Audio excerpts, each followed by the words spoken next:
Hi, I'm John Waterhouse, and this is Weekday Wisdom. My question for you today is, how important is love to you? In response, I have two stories to share. The first one begins this way. Some years ago, a class of American high school students were asked by their teacher to write down what they thought the seven wonders of the world were. Though there were some different responses from the students, these answers were listed most. The Great Pyramids of Egypt was number one. Number two, the Taj Mahal in India. 3, the Grand Canyon. 4, the Panama Canal.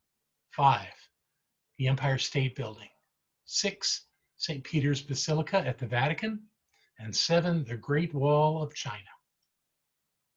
While collecting the students' papers, the teacher noted that one student had not finished her paper.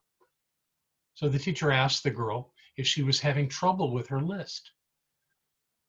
"Yes," the little girl replied, "a little. I couldn't quite make up my mind because there are so many." Intrigued, the teacher said, "Well, tell us what you have and maybe we can help." The girl hesitated, and then she read her list. "I think the seven wonders of the world are: number 7, the wonder of sight. Number 6, the wonder of sound. Number 5, the wonder of touch.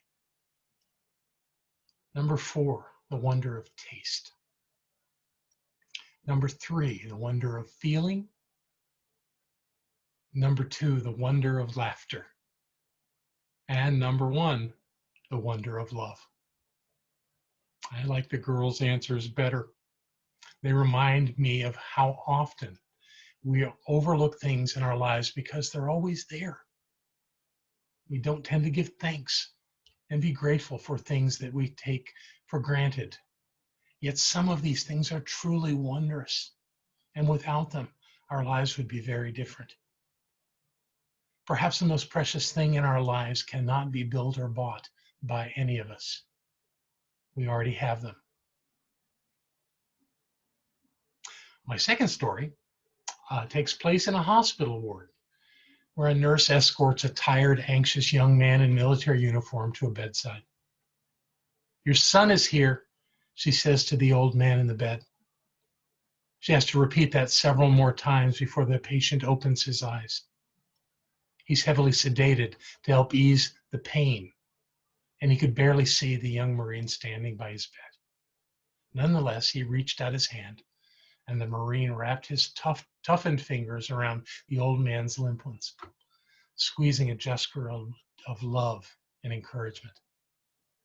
The nurse brought a chair so that the Marine could sit by the bed. All through the night, the young man sat there in a dimly lit ward, holding the old man's hand and offering him words of support and compassion. Occasionally, the nurse would come in and suggest that the Marine move away and rest for a while. He always refused.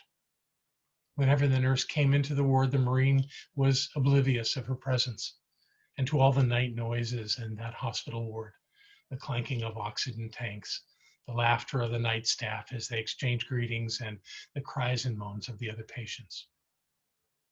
Now and then, she would hear the young man whispering a few gentle words. The old man said nothing, but held tightly to his son's hand all through the night. As dawn approached, the old man passed, gently, quietly, and peacefully. The Marine then released the lifeless hand he had been holding through the night and went to tell the nurse.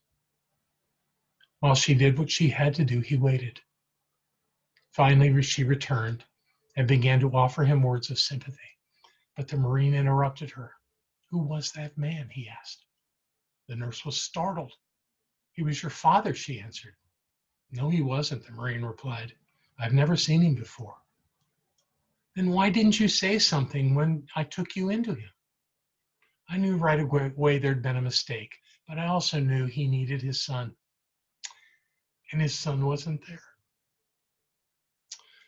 When I realized that he was too sick to tell whether or not I was his son and how much he needed to be loved, I'd stayed."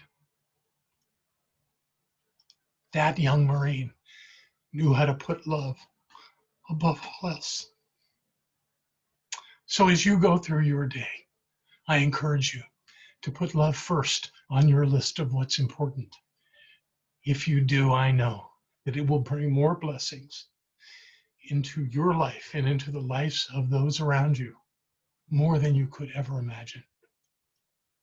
And with that, please have a fantastic day.